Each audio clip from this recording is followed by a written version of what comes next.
السلام علیکم، میری آسان فارسی کتاب کے کورس میں آپ سب کو خوش آمدید۔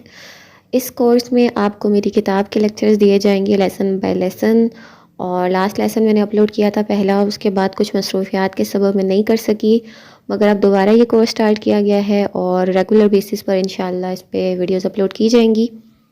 آج کی ویڈیو میں آپ کو فارسی میں جو ضمائر استعمال ہوتے ہیں مختلف قسم کے وہ سکھائے جائیں گے اور ان کا جملے میں استعمال بھی۔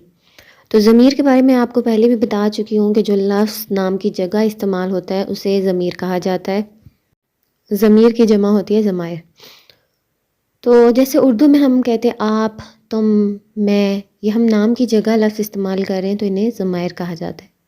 صرف فارسی میں اس کے لیے جو لفظ استعمال ہوتے ہیں وہ یہ ہیں من۔ من کا مطلب ہوتا ہے یعنی میں۔ ماں یعنی ہم۔ تو یعنی تم۔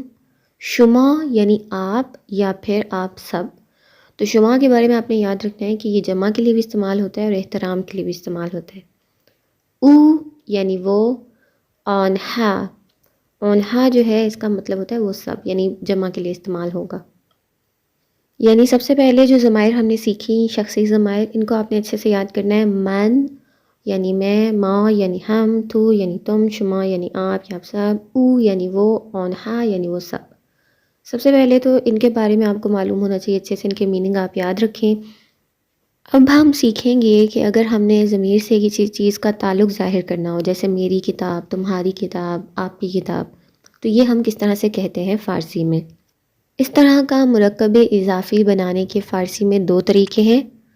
پہلا طریقہ یہ ہوتا ہے کہ جس چیز سے ہم نے ضمیر کا تعلق ظاہر کرنا ہے، جیسے میری کتاب، تو کتاب کا نام ہم پہلے لکھیں گے، اس کے بعد اس کے نیچے ایک زیر لگا کر پھر ہم ضمیر لکھیں گے، جیسے کتاب من، اس کو ہم پڑھیں گے کتاب من۔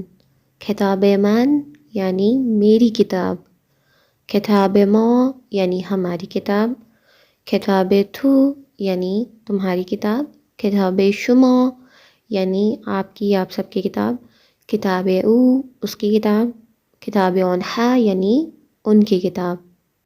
یہ پہلا طریقہ ہے، اس سے بھی آپ مرکب اضافی بنا سکتے ہیں۔ کوئی بھی لفظ آپ کتاب کی جگہ لگا دیں تو اس کا مرکب اضافی بن جائے گا۔ جیسے کہنا ہو میرا بھائی تو آپ کہیں گے برادر من۔ آپ نے کہنا ہو آپ کی بہن خاخر شما۔ اسی طرح ہمارے استاد، استاد ماں۔ اب ہم سیکھیں گے اس کا دوسرا طریقہ جو اکثر استعمال کیا جاتا ہے بول چال میں، کہ ضمائر کی جگہ ان کی نشانیاں لگا دی جاتی ہیں۔ جیسے کتاب کے آخر میں من کی بجائے انہوں نے میم لگا دیا تو بنا کتابم۔ کتابم یعنی میری کتاب۔ تو من کی جگہ جو نشانی آتی ہے وہ میم ہے۔ ماں کی جگہ انہوں نے مان استعمال کیا ہے۔ ایک بات یاد رکھیے گا کہ فارسی میں الف جب آخر میں آتا ہے درمیان میں تو اکثر کی آواز واو کی طرف مائل کر کے وہ لوگ نکالتے ہیں، جیسے ماں پڑھ رہے ہوتے ہیں، اور کتاب مان نہیں پڑھیں گے، کتاب مون۔ کتاب مون یعنی ہماری کتاب۔ تو کی جگہ جو نشانی استعمال ہوتی ہے وہ تے ہے۔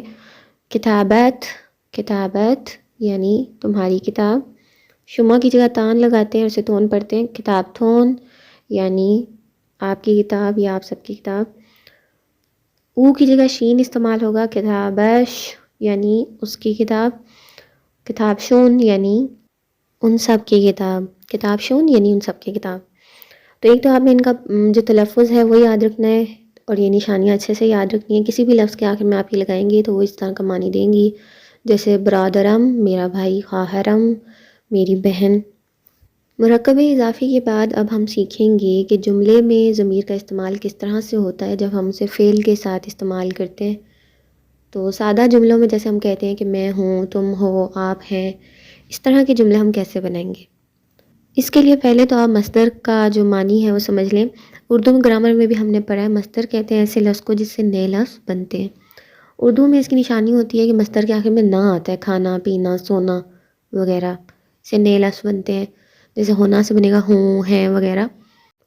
فارسی میں جو مصدر ہوتے ہیں ان کے آخر میں تے نون ہوتا ہے یا دال نون ہوتا ہے، جیسے گفتن کہنا، ہستن ہونا، اور خواندن پڑھنا۔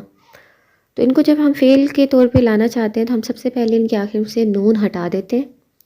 جیسے ہستن کے آخر سے ہم نے نون ہٹایا تو بنا ہست، یعنی پہلا لفظ ہمیں مل گیا ہے ہست۔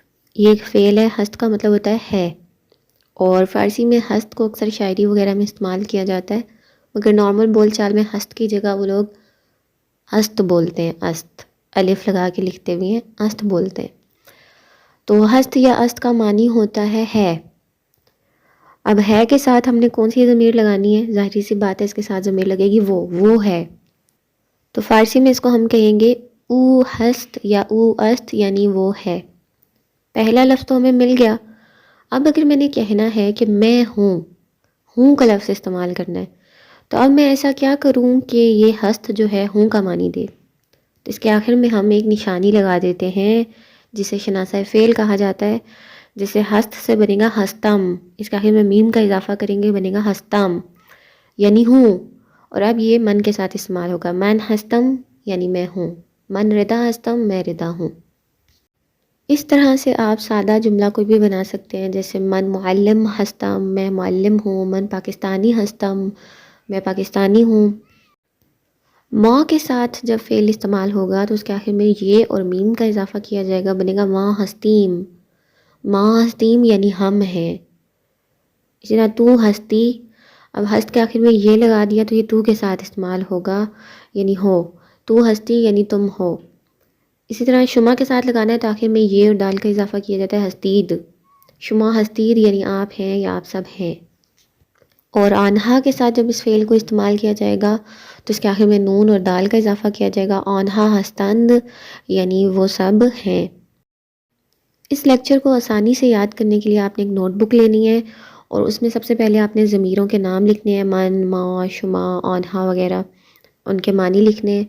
پھر آپ نے وہ ضمیریں لکھنی ہیں جو کسی لفظ کے آخر میں اٹیچ ہوتی ہیں، جیسے میم، مون، تے، تون، یہ والی۔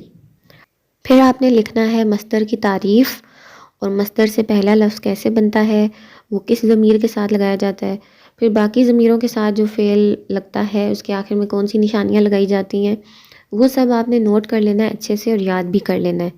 تو یہ ہستن کی جو گردان ہے یہ آپ نے اچھے سے یاد کر لینی ہے، کہ او ہست، من ہستم، شما ہستید، آنہا ہستند، تو ہستی، اس طرح سے ان کو آپ نے یاد کر لینا ہے۔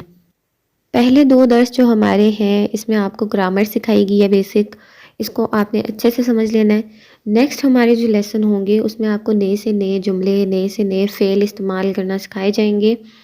تو ہمارے چینل سے جڑے رہیں اور ہماری ویڈیوز کو لائک اور کمنٹ ضرور کر دیا کریں۔ اللہ حافظ۔